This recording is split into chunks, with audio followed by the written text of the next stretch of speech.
देखिए सीआरपीसी में आपका जो चल रहा था आपका चित्त विकृत व्यक्तियों का विचारण, यानी कि आपका कभी क्वेश्चन पूछा नहीं गया है, लेकिन आपका अध्याय अध्याय भाई थोड़ा याद रख के रहिए।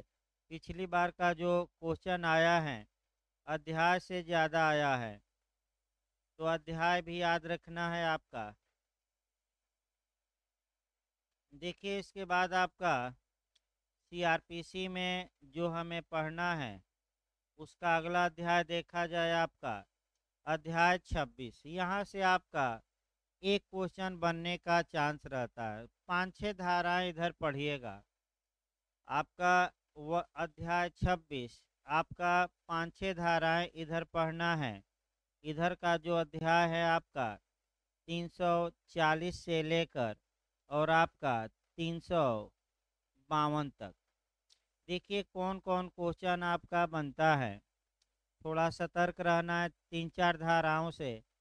एपीओ जे में भले ना बना हो, एपीओ में ज़्यादा क्वेश्चन बना है। तो आपका ये है कि भाई जो आईपीसी, सीआरपीसी और एविडेंस 3 सब्जेक्ट है, एपीओ में थोड़ा गहराई से पूछा जाता है जो इतिहास रहा है, लेकिन जे में उतनी गहराई से जाकर कभी नहीं पूछा है आज तक के इतिहास में। लेकिन एपीओ में थोड़ा गहराई से पूछा जाता है। पिछली बार आपका सीआरपीसी केवल और केवल समय अभाव के कारण 2 दिन ही चल पाई थी, लेकिन 90 लगभग सभी क्वेश्चन आपका जो छांट छांट के बताए गए थे प्री के आ गए थे जे में।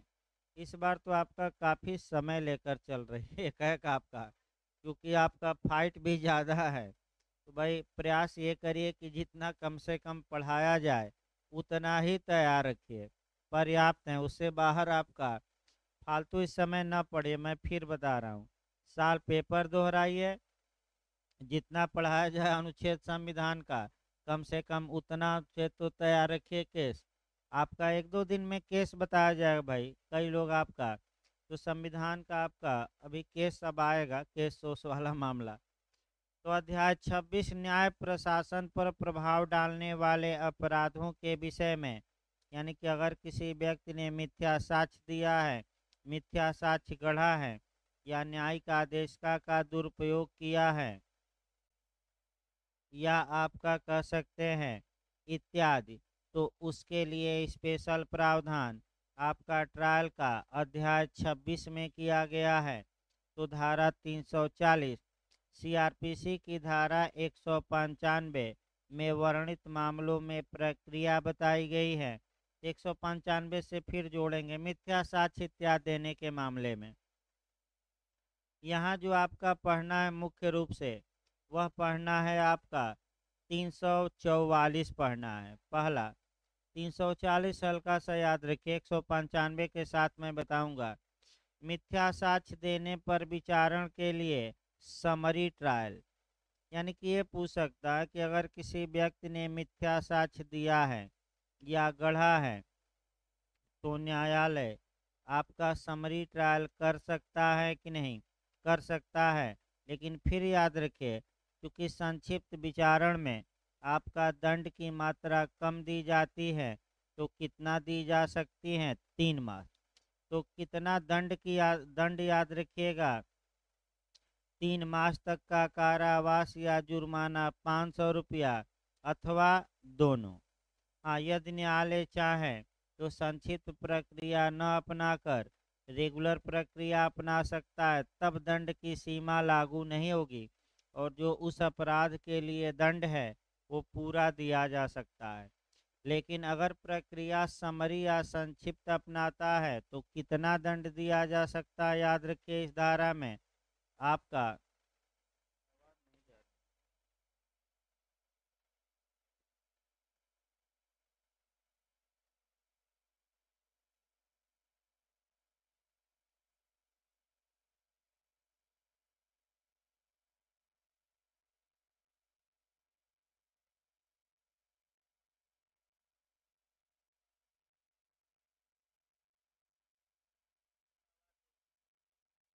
हेलो, एक बार आवाज़ चेक करिए तो ऑनलाइन में फोन आने लगे। देखिए आपका 344 में दंड की मात्रा याद रखना है। फिर हम बता दें, 3 मास का कारावास या जुर्माना कितना, 500 या दोनों। बंद कर दिए। देखिए आपका 345, 345 आपका अवमान के कुछ मामलों में प्रक्रिया। ये जो क्वेश्चन बनता है कि अगर किसी व्यक्ति ने अवमान किया है तो न्यायालय आपका संक्षिप्त प्रक्रिया अपनाकर उसको दंडित कर सकता है। की धारा में ये पूछा गया है, 345 में क्वेश्चन बना है। बस दंड की मात्रा आपको देखना है कि ऐसी दशा में दंड कितना दिया जा सकता है जब अवमान के मामले में समरी प्रक्रिया, अभी हमने अवमान बताया संविधान में कि सामान्यतः अवमान के मामले में जो दंड है 6 माह का कारावास या 2000 रुपया जुर्माना। लेकिन जब संक्षिप्त विचारण करता है आपका माने मजिस्ट्रेट या न्यायालय, तब दंड की मात्रा ज़्यादा नहीं दे सकता। तो दंड की मात्रा याद रखिए, अंडरलाइन करिए, 200 रुपये से अनधिक का जुर्माना और जुर्माना न देने पर 1 मास तक कारावास। यही याद रखना है कि 345 में कितनी सज़ा है, बस वही पॉइंट याद रखिए। यानी कि जहाँ से क्वेश्चन बन सकता है तो 200 रुपये तक का जुर्माना दे सकता है न्यायालय। अगर व्यक्ति जुर्माना अदा नहीं किया तो उसके बदले में, उसके एवज में जुर्माना देने में व्यतिक्रम पर कितना कारावास हो सकता है, 1 मास तक का कारावास हो सकता है। इसके बाद जो पूछी जाती है आपका 348 पूछा जाता है कि माफ़ी मांगने पर अपराधी का उन्मोचन। यानी कि अगर न्यायालय का किसी व्यक्ति ने कंटेम्प्ट या अवमान किया है और वह व्यक्ति माफ़ी मांग लेता है तो न्यायालय अपने फैसले में परिवर्तन कर सकता है और परिवर्तन करके उसे माफ़ कर सकता है। तमाम मामले हैं, उतना नहीं देखना है, लेकिन माफ़ी मांगने पर आपका अवमानना से मुक्ति दे दी जाएगी। जैसे राहुल गांधी जी का आप मामला देख सकते हैं, उन्होंने कहा था कि चौकीदार चोर है। ये तो सुप्रीम कोर्ट ने ही कहा है आपका, लेकिन सुप्रीम कोर्ट ने अवमानना के लिए नोटिस जारी किया तो राहुल गांधी जी को बिना शर्त माफ़ी मांगनी पड़ी। एक बार उलझाऊ लिखे थे तो सुप्रीम कोर्ट ने कहा कि दंड दे देंगे, फिर दोबारा आपका बिना शर्त के क्या मांग लिए, माफ़ी, एफिडेविट लगा के कि हमसे गलती हो गई, हमको क्या किया जाए। तो माफ़ी मांगने पर सुप्रीम कोर्ट छोड़ देगा अगर दंड दिया है तब, पहले भी छोड़ सकता है। 349 से क्वेश्चन बना है, उत्तर देने या दस्तावेज पेश करने से इनकार करने वाले व्यक्ति को कारावास। बस एक लाइन याद रखना है कि अगर कोई व्यक्ति प्रश्न पूछा गया या कहा गया कि डॉक्यूमेंट पेश करो, वह आपका बिना किसी उचित कारण के पेश नहीं करता है तो ऐसे व्यक्ति को कितना दंड दिया जा सकता है, तो 7 दिन तक का कारावास। 7 दिन तक का क्या, कारावास, 7 डेज याद रखिए, बस इतना एक लाइन। उत्तर देने से इनकार करना कहाँ दंडनीय है, सीआरपीसी में 349 कितना दंड है, 7 दिन तक का कारावास। इसके बाद अध्याय 27, वही 3-4 धाराएं पढ़िएगा, मैं फिर बता दूं, जितनी धारा बताई गई केवल उतना इस चैप्टर से पढ़िएगा। अब आ जाइए अध्याय 27 जजमेंट के बारे में। जजमेंट से आपका एक क्वेश्चन तो इस चैप्टर से निश्चित बनता है, लेकिन कभी काल आपका 2 क्वेश्चन भी बन जाता है। मैं बता दूं, एक क्वेश्चन आपका निश्चित बनेगा, या तो क्लास वाइज बन जाए या अधिकतम 2 या 3 क्वेश्चन भी इस चैप्टर से बन सकते हैं। पहले जजमेंट के बारे में आपका सिविल मामला बताया जाए, तब आपका आपराधिक शुरू किया जाए। देखिए आपका सिविल, जहाँ तक सिविल मामलों की बात है, आपका निर्णय की परिभाषा सीपीसी की धारा 29 में दी गई है। निर्णय का मतलब क्या हुआ, कई 2-3 बार आ चुका है। डिक्री या आदेश के आधारों का कथन, यानी कि जब न्यायालय कोई डिक्री या आदेश पारित करता है तो उसके पीछे कुछ बयान देता है, रीजन बताता है, कारण लिखता है, और वही कारण जजमेंट कहलाते हैं। तो जजमेंट कब दिया जाएगा, इसके लिए सारवान प्रावधान या प्रिंसिपल या सिद्धांत धारा 33 में है कि न्यायालय मामले की सुनवाई पूरी कर लेने के पश्चात निर्णय सुनाएगा और निर्णय के अनुसरण में क्या बनेगी, डिक्री। तो क्या डिक्री निर्णय के अनुसरण में बनाई जाती है कि निर्णय के विपरीत?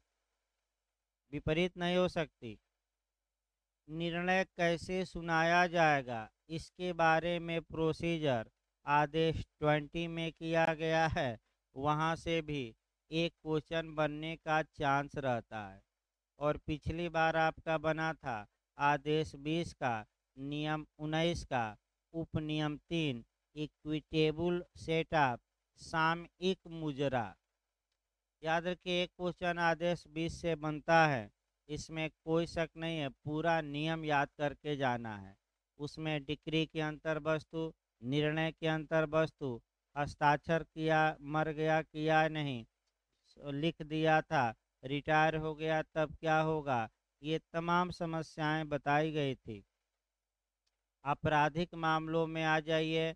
आपराधिक मामलों में निर्णय कब सुनाया जाएगा, कैसे, इसका प्रावधान आपका अध्याय 37 में की 27 में किया गया है। और आपका 353, 353, 354 से 3-4 बार यूपीजे ने बनाया है। पहले तो आपका सेक्शन ही बनाया है। देखिए सेक्शन पिछली बार कैसे बना था। इसके पहले बना था कि निर्णय के बारे में सीआरपीसी के किस धारा में प्रावधान है, तो आपका जवाब रहेगा 353। पिछली बार क्वेश्चन बना था 2018 में कि निर्णय की कंटेंट्स यानी कि अंतर्वस्तु की धारा में दी गई है सीआरपीसी में 354। फिर आपका निर्णय अगर मृत्युदंड दिया जाता है तो निर्णय में ये लिखा जाएगा कि इसे गर्दन में फांसी लगाकर तब तक लटकाया जाए जब तक कि इसकी मृत्यु न हो जाए। ये सीधे कहाँ निगमित है, तो 354 का क्लाज भी याद रखना है, 5। अब आइए निर्णय कह करके देखा जाए, शुरुआत कर दिया जाए। आपका ज़्यादा भूमिका नहीं, इतना पर्याप्त है आपका। 353 में निर्णय याद रखिए पूछा जा चुका है। निर्णय पूछे तो 353, निर्णय के अंदर क्या लिखा जाएगा, 354। तो आरंभिक अधिकारिता के दंड न्यायालय में होने वाले प्रत्येक विचारण में निर्णय पीठासीन अधिकारी द्वारा खुले न्यायालय में या तो विचारण के समाप्त हो खत्म होने के पश्चात तुरंत या बाद में किसी समय जिसकी सूचना पक्षकारों या उनके प्लीडरों को दी जाएगी सुनाया जाएगा। भले शब्द आप न पकड़ पा रहे हो, 3-4 क्वेश्चन तो इसी में आ गया। आरंभिक अधिकारिता यानी कि आरंभिक अधिकारिता का दंड न्यायालय का मतलब ये हुआ कि जिस न्यायालय ने सर्वप्रथम अभियुक्त का विचारण किया है, यानी कि अपील रिवीजन में निर्णय नहीं, बल्कि सबसे पहले किसने किया है, विचारण। प्रत्येक निर्णय किसके द्वारा सुनाया जाएगा, पीठासीन अधिकारी द्वारा। खुले न्यायालय में कि बंद न्यायालय में, खुले न्यायालय। तुरंत यहाँ 2-3 क्वेश्चन बनाना है। सीआरपीसी की धारा 327, सीपीसी की धारा 153 भी, संविधान का कल चलेगा ही अनुच्छेद 145 का कौन सा क्लास, 4। खुला न्यायालय। हाँ, निर्णय क्रिमिनल मामलों में कब सुनाया जाएगा, जैसे ही सुनवाई खत्म हो तुरंत सुनाइए, और तुरंत नहीं सुनाते हैं तो कब सुनाइए, बाद में। और बाद में सुनाते हैं तो पक्षकारों को इसको सूचित किया जाएगा कि इस तारीख को हम क्या करा देंगे, निर्णय। तो निर्णय कैसे सुनाया जाता है, ये भी क्वेश्चन आ चुका है। 3 तरीका है निर्णय सुनाने के क्रिमिनल मामलों में। कितना तरीका है, 3। संपूर्ण निर्णय देकर सुनाया जाएगा, चलिए दे दिया गया। संपूर्ण निर्णय पढ़कर सुनाया जाएगा। दूसरा तरीका, ये दो तरीके कम अपनाए जाते हैं। तीसरा तरीका जो है वहीं अपनाया जाता है, तो कि 50 और 60 पेज जज बैठकर पढ़ता नहीं है। तो तीसरा तरीका क्या है कि अभियुक्त या उसके प्लीडर द्वारा समझे जाने वाली भाषा में निर्णय का प्रवर्तनशील भाग पढ़कर और निर्णय का सार समझाकर सुनाया जाएगा। इसका मतलब पूरा निर्णय पढ़ने की आवश्यकता नहीं है। किन धाराओं का आरोप था, किन किन धाराओं में आपको कन्विक्ट किया गया है या एक्विटल किया गया है, और क्या क्या माने किन किन धाराओं के तहत आप दोष सिद्ध किए जाते हैं, ये पढ़कर सुना दिया गया। और निर्णय का सार यानी कि मुख्य मुख्य बातें क्या की गई बता दी गई। इसके बाद यही नीति अपनाई जाती है कि 5-10 मिनट में क्या आ जाए फैसला। अगर पूरा पढ़ा जाएगा तो 50 पेज पढ़ते रह जाएंगे जज साहब। लेकिन 3 तरीका है, ये पूछा जा चुका है निर्णय कैसे सुनाया जाएगा, तो देकर, फिर पढ़कर, और तीसरा प्रवर्तनीय भाग केवल पढ़कर और उसका सार समझाकर।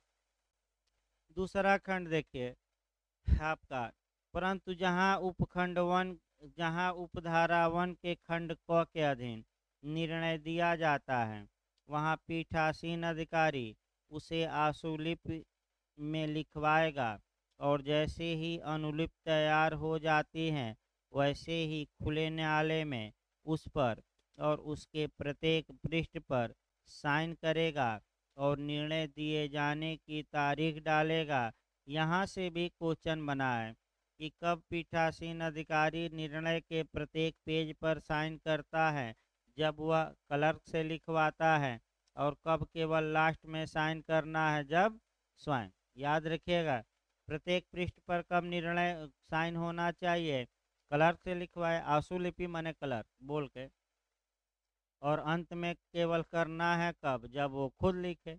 अगला देखिए, जहाँ निर्णय या उसका प्रवर्तनीय भाग यथास्थिति उपधारा 1 के खंड ख या ग के अधीन पढ़कर सुनाया जाता है, वहाँ पीठासीन अधिकारी द्वारा खुले न्यायालय में उस पर तारीख डाली जाएगी, और अगर स्वयं लिखा है तो अंत में साइन होगी, और क्लर्क से लिखवाया है तो सभी पृष्ठों पर। भाई क्लर्क से लिखवाए तो याद रखिए सब पृष्ठों पर।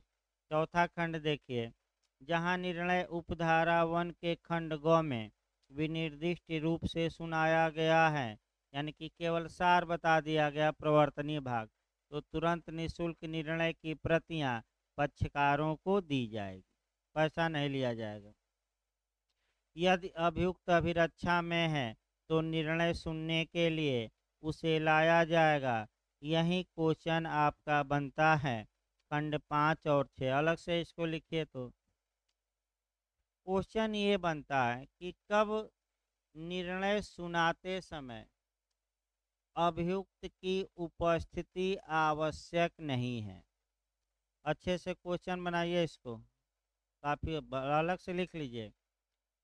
कब निर्णय सुनाते समय अभियुक्त की उपस्थिति आवश्यक नहीं है, तो दो कंडीशन आप लिखिएगा। फर्स्ट लिखिए आपका,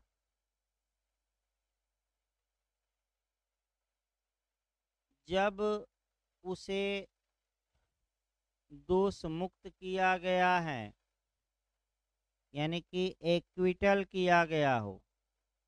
दोनों का अच्छे से तैयार करके जाइए। जब उसे एक्विटल किया गया हो, ये 6वें खंड में है आपका, यानी कि जब उसे दोष मुक्त किया गया हो, पहली कंडीशन है, तो हाजिर कराना आवश्यक नहीं है निर्णय देते समय।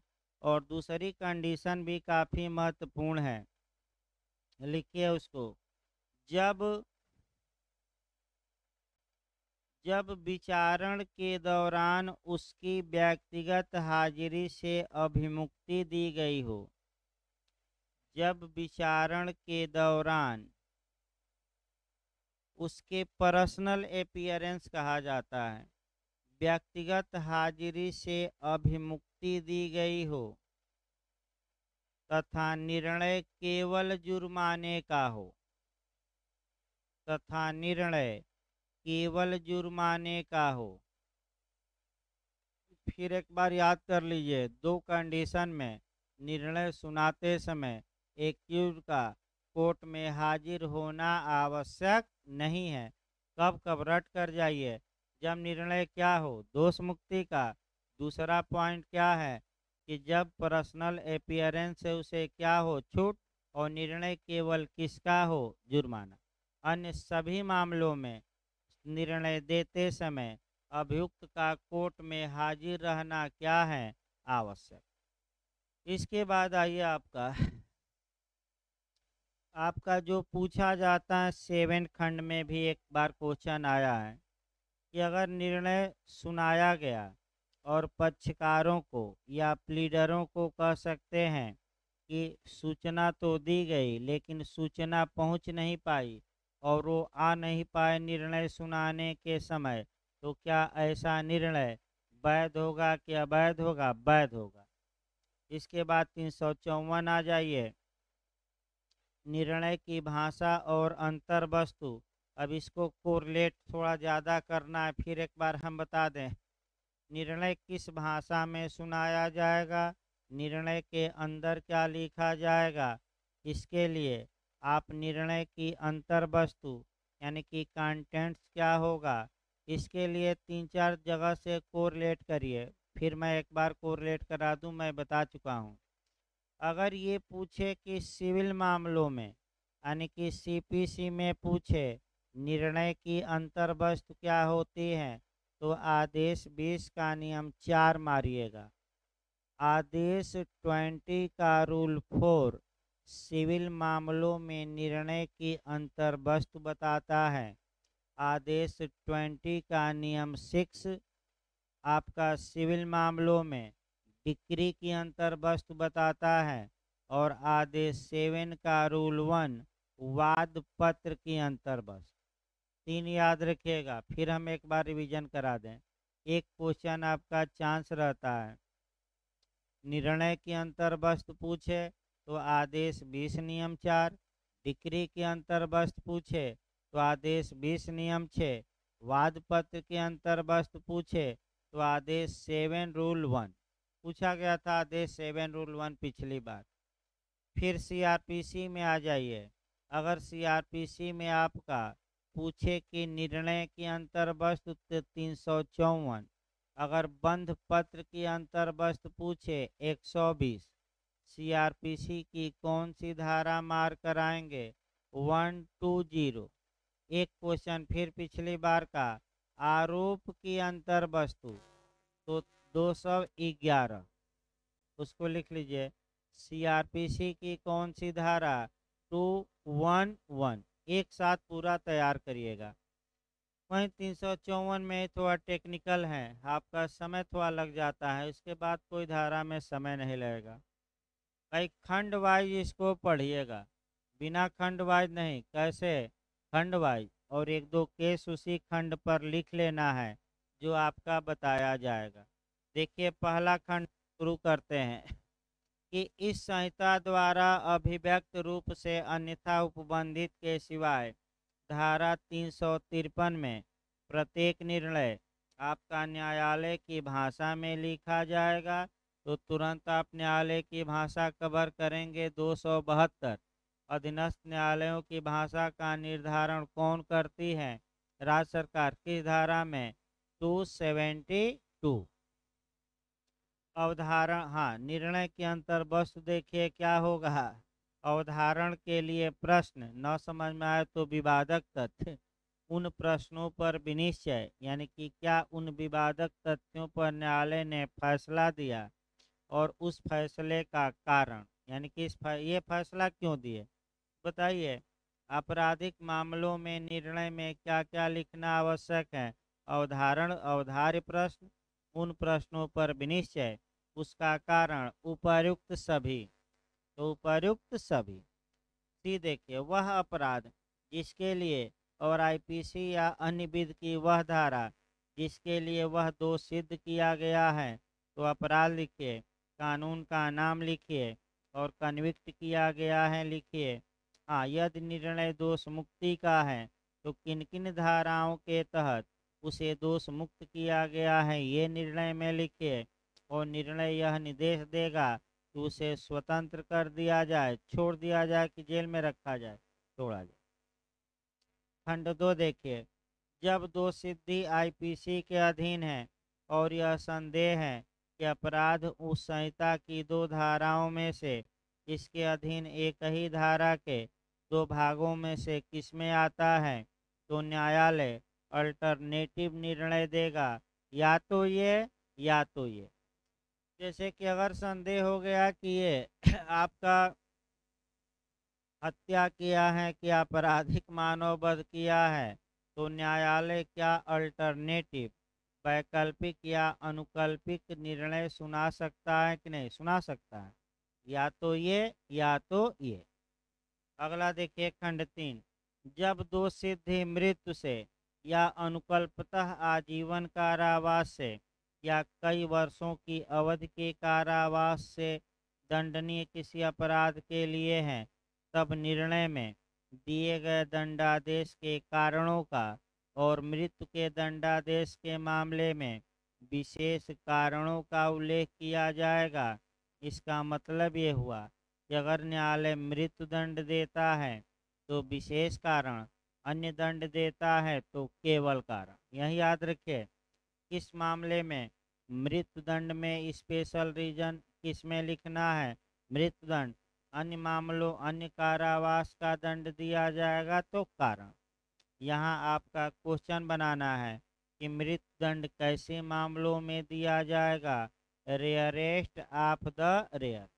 केस लिखिए तो बच्चन सिंह बनाम पंजाब राज्य, केस लिखिए, उसमें एक केस चौथे खंड में याद रखिए, बच्चन सिंह बनाम आपका पंजाब राज्य में ये कहा गया कि मृत्यु दंड rarest of the rare, English version याद रखिएगा, तो विरल से विरलतम मामले में या क्रूर से क्रूरतम मामला भी कहा जाता है, या अपूर्व से अपूर्वतम मामले में दिया जाना चाहिए।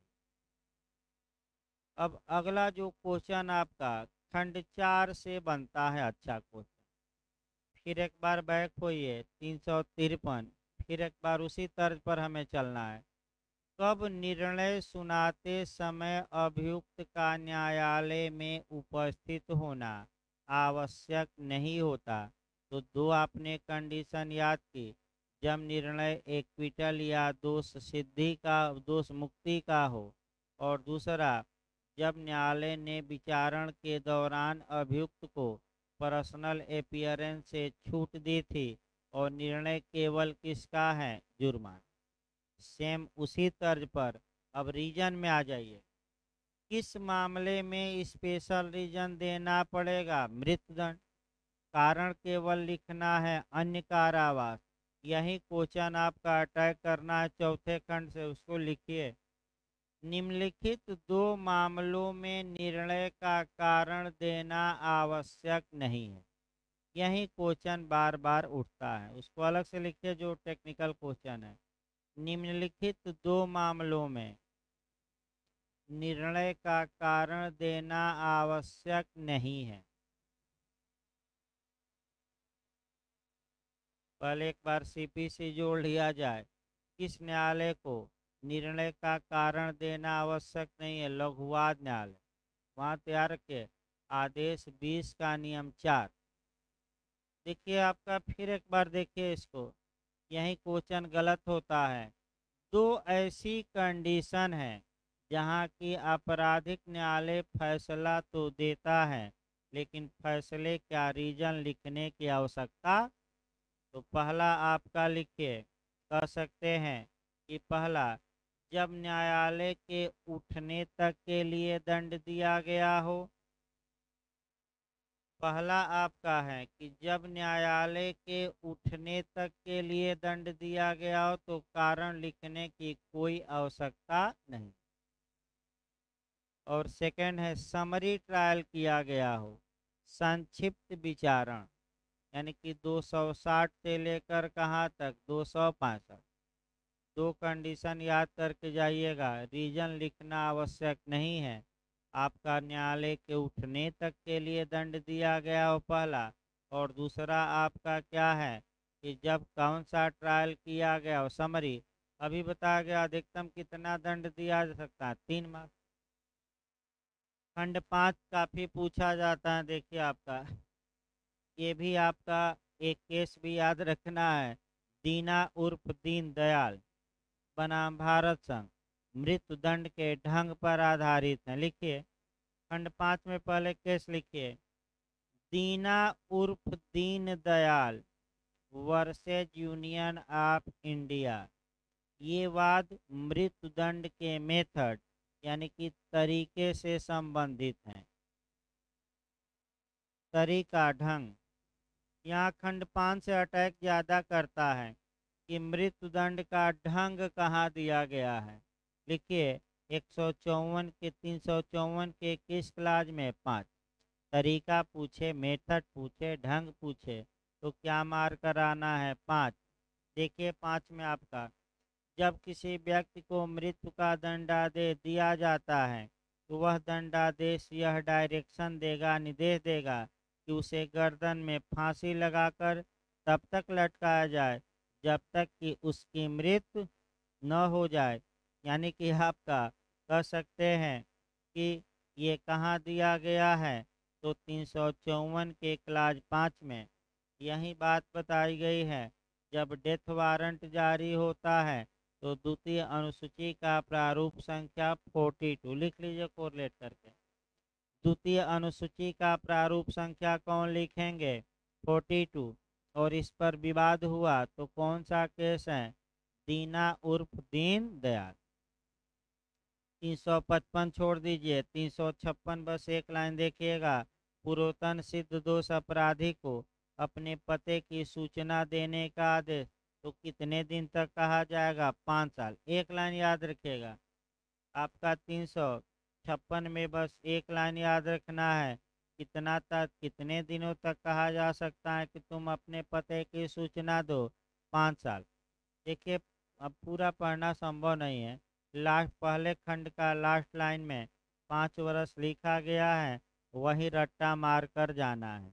इसके बाद 357 आपका मने प्रतिकर देने का आदेश तो न्यायालय किस धारा के तहत कंपसेशन दिलवा सकता है, 357।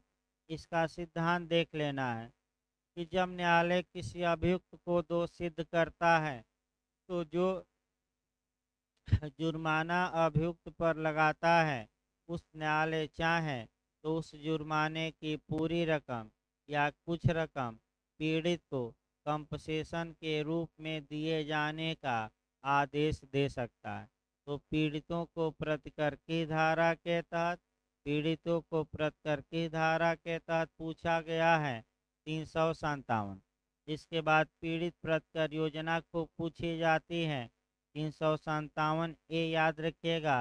357 ए आपका विक्टिम कंपसेशन स्कीम, पीड़ित प्रतिकर योजना या आहत प्रतिकर योजना, व्यथित प्रतिकर योजना।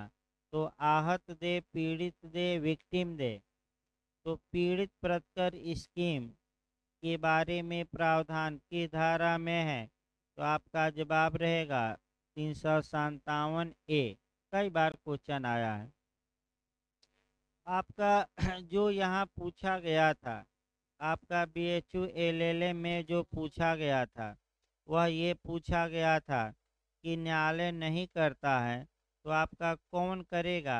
आप कहाँ एप्लीकेशन दे सकते हैं तो विधिक सेवा प्राधिकरण के पास, और राज्य विधिक सेवा या जिला विधिक सेवा। और ये कितने माह के अंदर निस्तारण इस एप्लीकेशन का करेंगे, 2 माह। तो विधिक सेवा प्राधिकरण ही प्रतिकर का माने निर्धारण करेगा, या तो राज्य विधिक सेवा या जिला। ये भी HULLM में आया था क्वेश्चन। कौन निर्धारण करता है?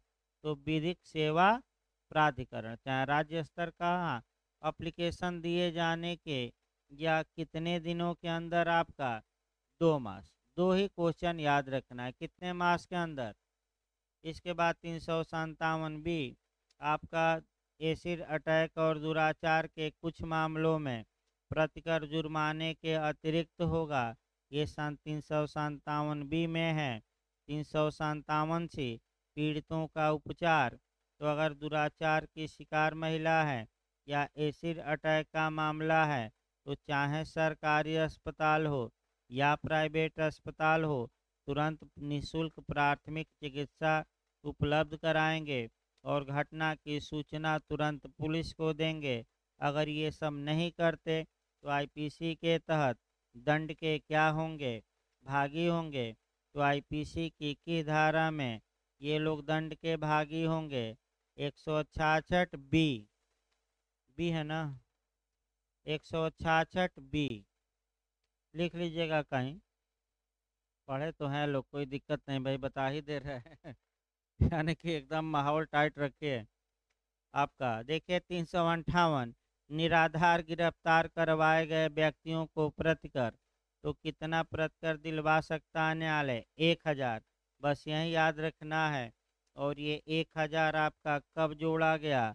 आपका 2005 में। पहले ये रकम कितनी थी? 100। वहीं लिख लीजिए। बैरक पर 358 भी पूछा गया है, कितना अधिकतम प्रतिकर? 1000। पहले ये रकम कितनी थी? 100।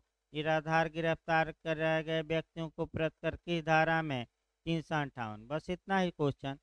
359 असंज्ञेय मामलों में खर्चा देने का आदेश देने की शक्ति आपका 21 धारा में है, तो 359 में है।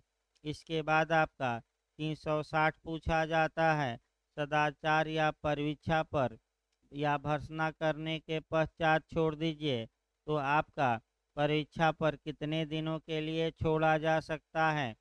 3 वर्ष से अनधिक वर्ष, 3 वर्ष से। अब देखिए 360 में अगर अंदर से क्वेश्चन बनता है तो भाई बस की बात जल्दी नहीं है। अब अगर आप चाहते हैं कि बहुत अंदर से हम पढ़ें तो इस धारा को आप पढ़िए, लेकिन थोड़ा कम आपका बस की बात है फिलहाल इतने कम समय में। अब एक क्वेश्चन के लिए हम 10 क्वेश्चन नहीं छोड़ सकते, ये भी सतर्क रहिए। इस समय आपका जो ना आए ना पढ़िए, मैं फिर बता दूं, जो आ रहा पहले से आ रहा हो वहीं पढ़िए, न आ रहा हो तो भले रट्टा मार लीजिए। तो 3 साल 3 साल 3 साल याद रखिए आपका दोस्त। 361 छोड़ दीजिए। इसके बाद 362 पूछा जाता है कि रिव्यू पर रोक, न्यायालय का अपने निर्णय में परिवर्तन न करना। तो मैं बता ही चुका हूँ कि जब एक बार फैसला सुना दिया गया, निर्णय पर साइन कर दिया गया, तो क्या आपराधिक न्यायालय उस निर्णय में अब परिवर्तन करेगा कि नहीं, संशोधन? तो पुनर्विलोकन पर कौन सी धारा रोक लगाती है? 362। लेकिन आपका कौन सी गलती सुधारी जा सकती है? गणती और लिपि, कौन सी धारा है? 362। इसके बाद आपका 364 छोड़ दीजिए, 65 छोड़ दीजिए, नहीं 64, आपका 65 पूछा जाता है, सत्र न्यायालय द्वारा निष्कर्ष और दंडादेश की प्रति जिला मजिस्ट्रेट को भेजना। तो 2 लाइन याद रखना है कि अगर सत्र न्यायालय या मुख्य न्यायिक मजिस्ट्रेट कोई निर्णय देते हैं तो उस निर्णय की एक प्रति किसको भेजेंगे? हाई कोर्ट को, राज्य सरकार को, उस जिले के जिला मजिस्ट्रेट को, इनमें से कोई नहीं। तो बस डीएम को किस धारा में? 365। एक लाइन याद, किसको भेजेंगे? डीएम को, ताकि डीएम भी जानता रहे कि उसके इलाके में कितने लोग बाइज्जत बरी हुए और कितनों को सजा मिली। एक कापी भेजना अनिवार्य है। इस प्रकार निर्णय समाप्त हो गया। थोड़ा कठिन को मैंने आपका बड़ा था। अब आइए अध्याय 28। एक क्वेश्चन 28 से बनता है, थोड़ा सतर्क रहना है आपका। सेक्शन याद रखना है। फिर एक बार भूमिका दे, सेक्शन अध्याय 28 366 से लेकर और आपका 371 तक है। ध्यान से देखिए इसको। मृत्यु दंडादेश की पुष्टि के लिए प्रस्तुत किया जाना। अब एकदम शुरुआती दौर से हम उठाते हैं आपका इस क्वेश्चन को, 2-3 और क्वेश्चन बनाया जाए एक्स्ट्रा जाकर। देखिए, मृत्यु दंड आपका दिया जा सकता है और ये आपका धारा जो 53 आईपीसी है, 5 प्रकार के वर्तमान में दंड हैं, उसमें पहला दंड आपका मृत्यु दंड है। मृत्यु दंड का मतलब जीवन का अंत कर देना, जीवन की समाप्ति का आदेश देना, जीवन छीन लेना। ये दंड सभी न्यायालय नहीं दे सकते। अब एकदम ऊपर के न्यायालय से हम चलते हैं, पहले सुप्रीम कोर्ट देखा जाए। सुप्रीम कोर्ट मृत्यु दंड भी देने में सक्षम है। अगर मृत्यु दंड देता है तो कहीं किसी पुष्टि की कोई आवश्यकता नहीं। हाई कोर्ट भी मृत्यु दंड देने में सक्षम है, कहीं किसी पुष्टि की आवश्यकता नहीं है। और अधीनस्थ न्यायालयों में केवल 2 न्यायालय ही सक्षम है जो मृत्यु दंड दे सकते हैं। यही क्वेश्चन आपका अगला तय करना है। एक सत्र न्यायालय और एक अपर सत्र न्यायालय, यानी कि कोर्ट ऑफ सेशन और एडिशनल। असिस्टेंट ना मार दीजिएगा, असिस्टेंट मैंने सहायक होता है। एडिशनल या अपर या अतिरिक्त, चाहे अपर दे या अतिरिक्त, तो कौन अधीनस्थ न्यायालय मृत्यु दंड दे सकता है? तो 2 मारिएगा, सत्र न्यायालय और आपका अपर सत्र न्यायालय।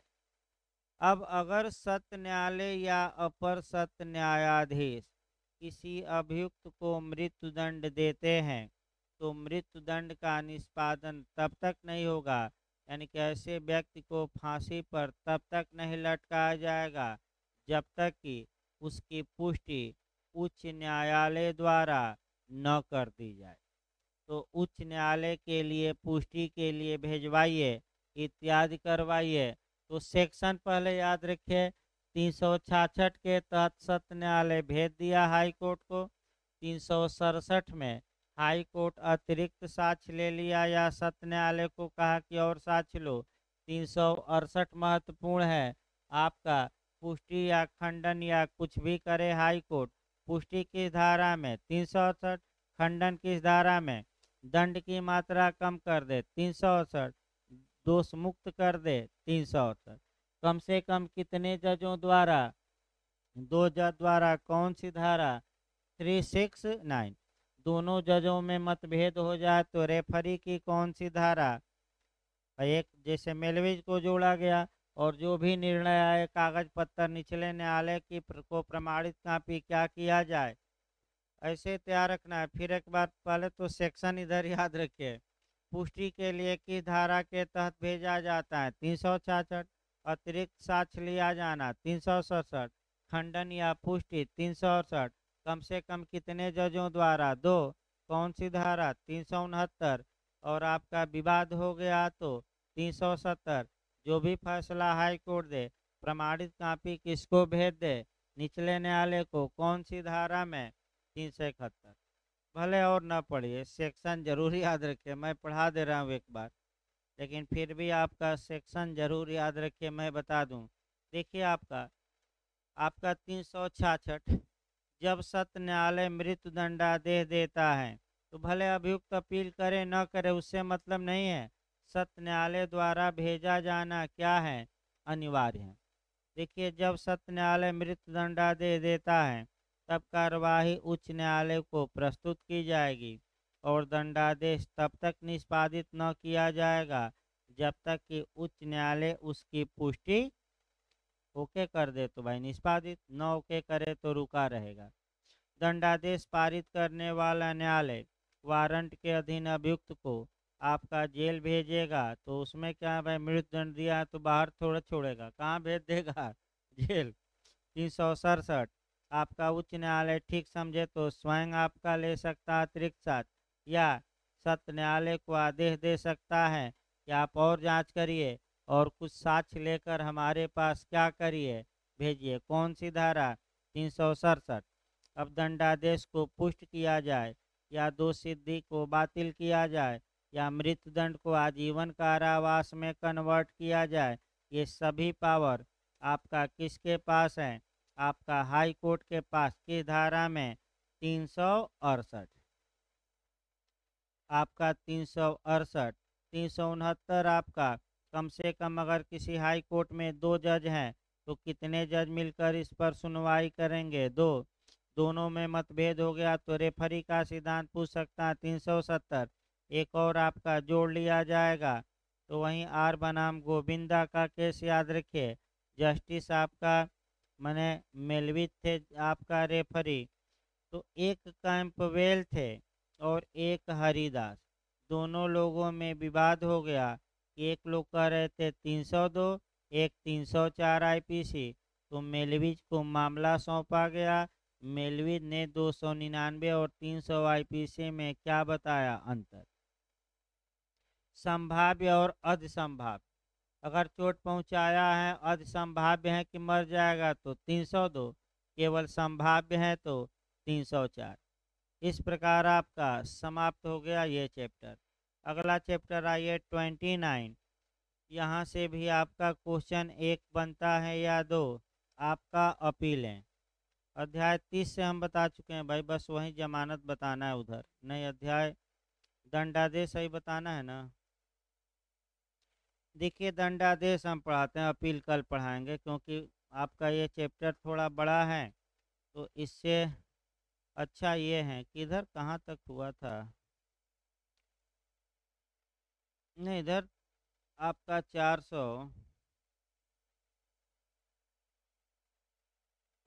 अध्याय 30 से हम पढ़ाए थे। देख 432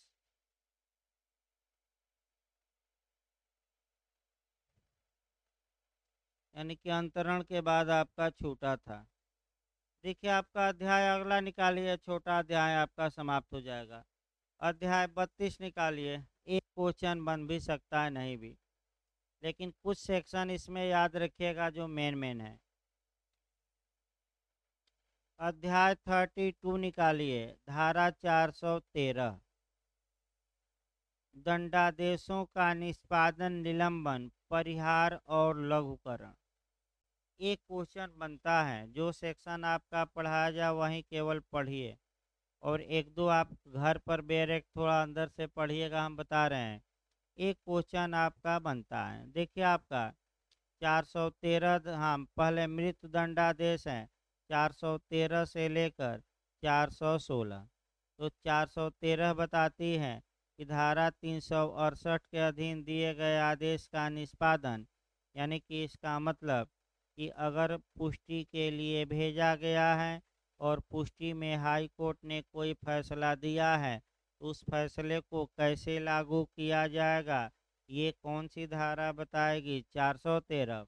अगर हाई कोर्ट ने आपका मृत्यु दंड को बरकरार रखा है तो डेथ वारंट जारी होगा या ब्लैक वारंट या मृत्यु दंड के निष्पादन का वारंट, और मृत्यु दंड को क्या कराया जाएगा? लागू।